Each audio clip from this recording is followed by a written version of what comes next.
Discuss करेंगे बहुत ही common issue, और वो ये है कि फीमेल के जो फेस के ऊपर एक्सेसिव हेयरी ग्रोथ, हिर्सुटिज्म देखने को मिल रहा होता है।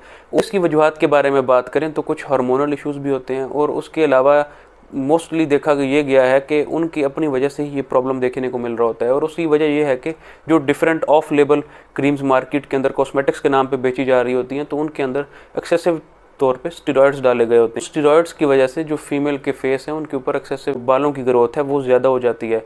तो इससे बचने का वाहिद हल यही है कि आप जस्ट जो मेडिकली रिकमेंडेड क्रीम्स हैं, डिफरेंट सीरम्स हैं, आप उनको ही प्रेफर करें। अपनी जो डेली की रूटीन है उनमें जस्ट वही क्रीम्स ही आप प्रेफर करें।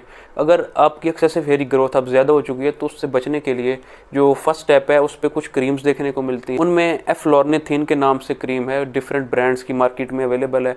आप उनको जस्ट जो फेस के अफेक्टेड एरियाज़ हैं आप उनके ऊपर नाइट में अप्लाई करें तो कुछ ही दिनों में आपको इसके अच्छे रिजल्ट देखने को मिलेंगे। अगर